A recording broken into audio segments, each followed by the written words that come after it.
é os pezinhos dela. E aqui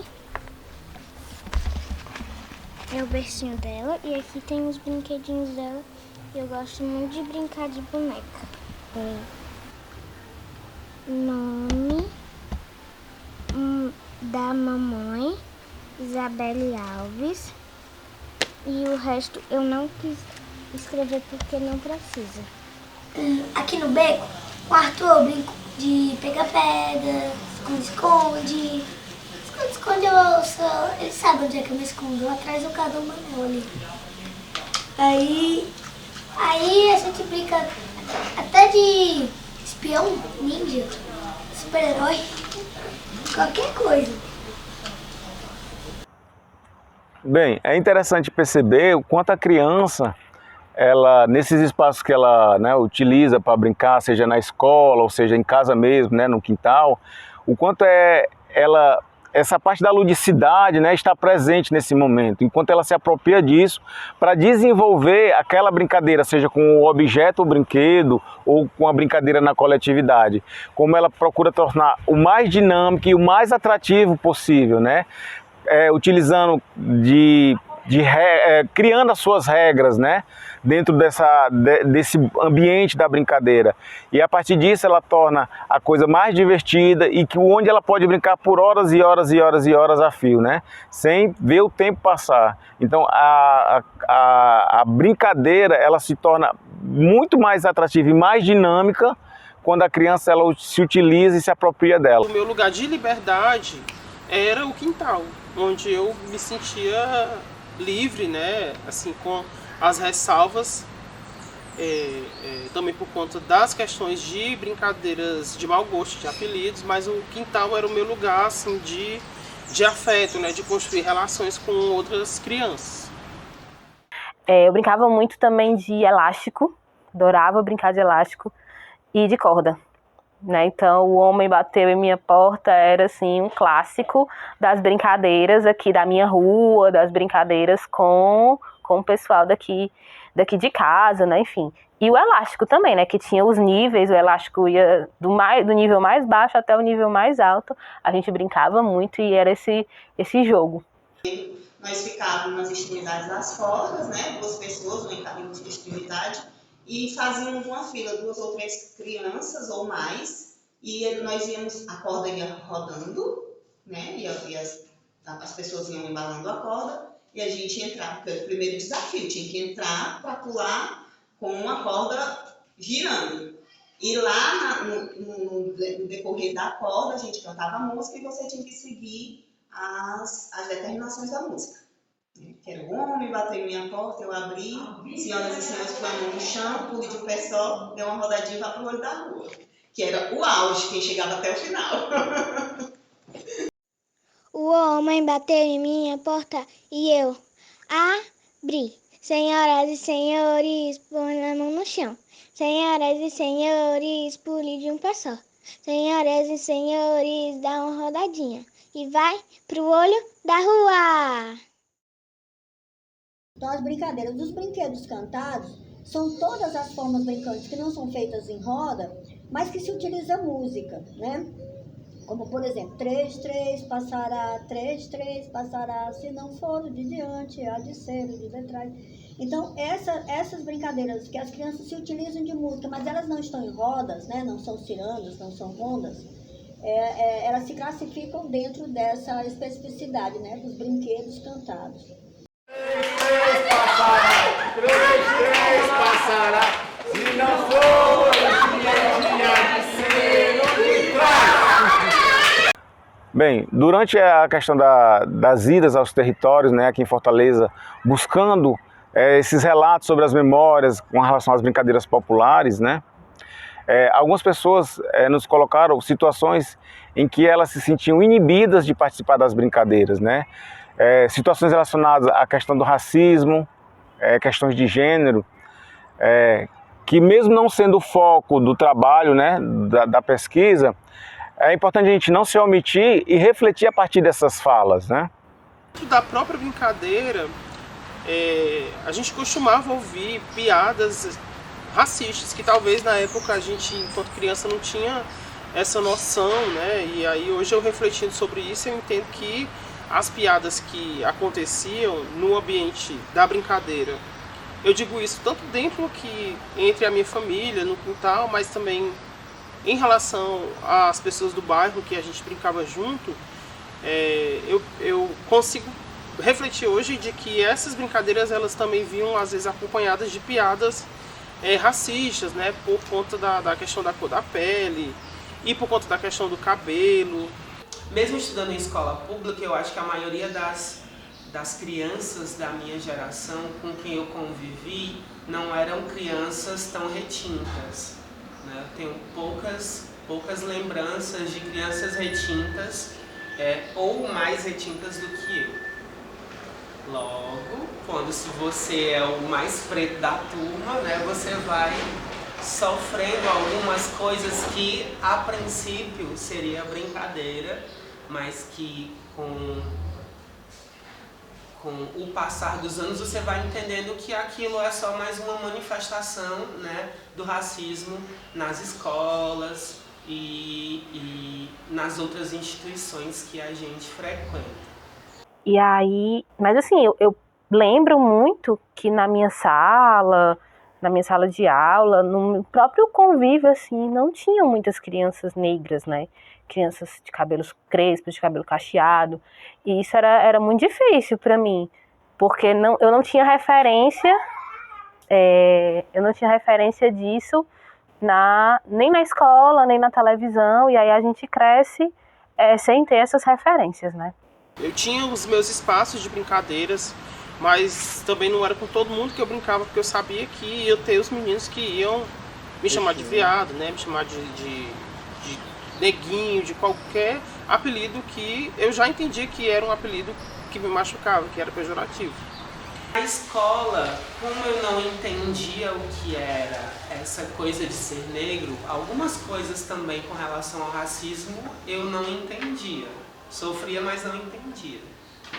E tinha essa coisa de que eu sempre fui nerd também, né? Sempre gostei de estudar. Estudei a vida inteira em colégio público, mas eu fui o primeiro da família a entrar na graduação, a entrar numa faculdade. E tinha essa coisa de que eu sempre tive a voz fina, então a maioria dos bullying que eu sofria era por conta da minha voz, mas em compensação as pessoas me procuravam pela pesca na prova. Então tinha essa dicotomia, e aí eu não sou uma pessoa vingativa, mas eu ia escolhendo para quem eu dava. Mas eu acredito que para uma criança negra na escola, a gente sempre tem que fazer um esforço a mais. Então eu não sentia muito essa questão do preconceito por conta que eu sempre fui muito desenrolada. Então eu sempre tinha que me destacar de alguma forma. Ou era pelos estudos, ou era pela questão da liderança, de estar à frente, ou era pela arte, né? Eu sabia que eu sempre gostei de dançar, de arte, enfim. Então, para que eu não fosse excluída, eu sempre estava envolvida em tudo que tinha na escola. Pelo lado de eu me voltar sempre para os meninos, eu era chamada de macho e fêmea, que na época era isso, né? Uma criança que se misturava com os meninos era macho e fêmea. E eu senti esse preconceito mais das próprias alunas, dentro da sala de aula, né? Me chamavam de negrinha, né? Passavam por mim, faziam certo tipo de coisas. Mas te excluíam? Até me emociona até hoje por causa disso. Mas te excluíam de algumas Às atividades? Vezes, sim. Tinha uma menina em específico que ela fazia isso. Sempre que ela passava por mim, ela cantava uma música de negro. Aquela música preta, preta, pretinha. Todas as vezes que ela passava por mim, ela cantava isso. Então aquilo me doía demais, demais, demais. Eu gosto muito da minha cor, eu amo. Fui caboclinho, fui rei, fui flor, já fui várias coisas. Mas também não tenho uma lembrança de alguma pessoa negra sendo José. Ou de alguma pessoa negra sendo Maria. Acho que isso é importante de falar. Assim, na escola eu não sentia uma exclusão direta, mas teve um caso em específico que hoje em dia né, eu entendo que foi um caso de racismo. Eu tinha 6 anos e na escola eles jogaram uma barata voadora com ketchup e maionese no meu cabelo. E eu era uma criança, uma mulher negra, era uma criança negra de cabelos crespos. Na época o meu cabelo ainda era mais crespo, então assim, foi um momento muito traumatizante. As crianças não, às vezes, uma criança ou outra dizia que é aquele famoso macho e fêmea, né? Só quer estar brincando com os homens, mas era o público maior, então a gente brincava do jeito que dava. Mas nada que me ofendesse. Alguns comentários que eles faziam eram em relação ao meu cabelo, né? Porque diziam que era cabelo pichain, ou a nega do beijão. Mas isso não ia muito à frente, não, porque o bullying na minha época, a gente resolvia com um cascudo aqui, um cascudo ali, tava tudo certo. Sobre esses temas, eu não tenho um aprofundamento, um conhecimento para dialogar sobre. Mas enquanto pesquisador e homem negro, o que eu posso afirmar é que não cabe mais, né? A gente precisa refletir sobre essas situações, principalmente dentro das brincadeiras, né? Passar para os nossos filhos que não cabe mais reproduzir certas falas preconceituosas relacionadas, mais uma vez, ao racismo, à questão de gênero, sexismo. Então, são situações que não cabem mais em momento algum da vida, nos dias de hoje, principalmente nas brincadeiras. Quando os pessoal ficam brincando com a minha cara, falando que meu cabelo é feio, eu não acho, porque o meu cabelo é muito bonito.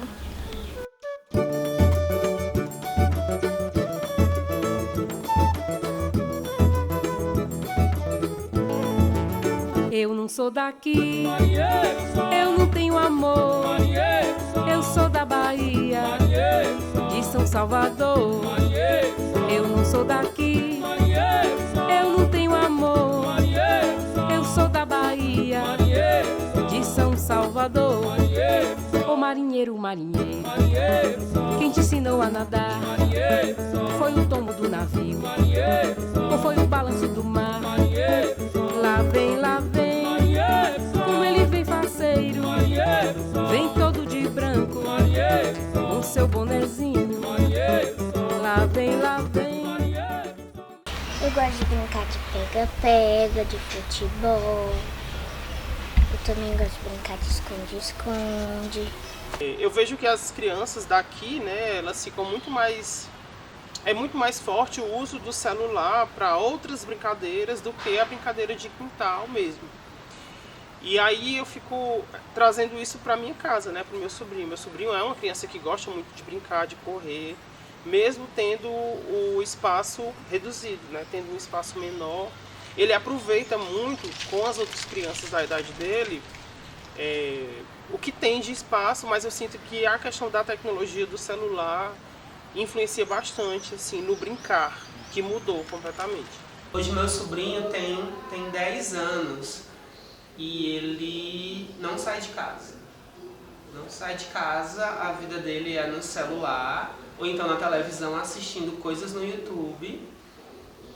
E a geração dele toda, assim, sai de casa pro colégio e aí no colégio tem um parquezinho, né, meio que um playground, é onde ele socializa com os amigos, que eu acho que ele deve socializar, né? Porque eu não tô lá pra saber. Em casa, eu passo quase o dia todo assistindo. Mas às vezes eu brinco com meu amigo Arthur, que olha ali em cima. Não corri, também. Oh, o cabelinho tá de costas.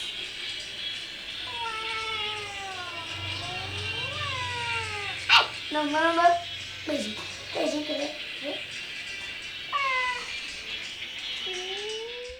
Hoje a tecnologia pode ser uma aliada, né, nessa difusão, na divulgação do patrimônio material que são as brincadeiras tradicionais.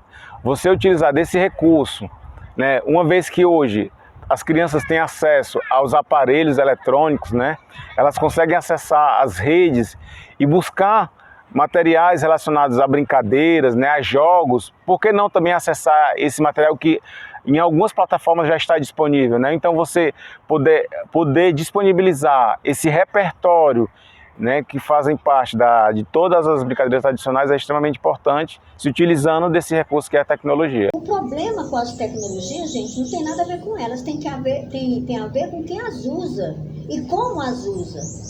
E em que sentido está colocando-as a serviço da humanidade ou contra a humanidade? A serviço da educação ou contra a educação? Ela precisa ser bem utilizada pelas crianças de hoje. Já está comprovado também que ela desenvolve cognição, ela desenvolve uma infinidade de coisas, se elas forem bem utilizadas. Mas, infelizmente, o que a gente mais tem que desenvolver hoje na humanidade é a figura humana, o homem. Porque quem decide o que fazer com a tecnologia e com o conhecimento é o homem. E eu não estou dizendo a novidade não, porque Platão já dizia isso.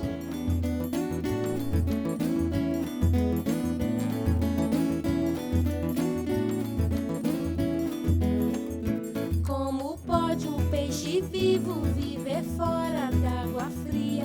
Como pode um peixe vivo viver fora d'água fria? Como poderei viver? Como poderei viver sem a tua companhia? Sem a tua companhia. Como pode Deixar a criança brincar, deixar ela livre para utilizar da imaginação, da ludicidade que está dentro das brincadeiras, né? Que ela possa se apropriar do ambiente, né? Do território, criando novas brincadeiras, novos formatos de brincar, né? Interagindo com outros ali no seu território, é importante, é enriquecedor, né? Para o social dela, né? Para o adulto que ela vai ser no futuro.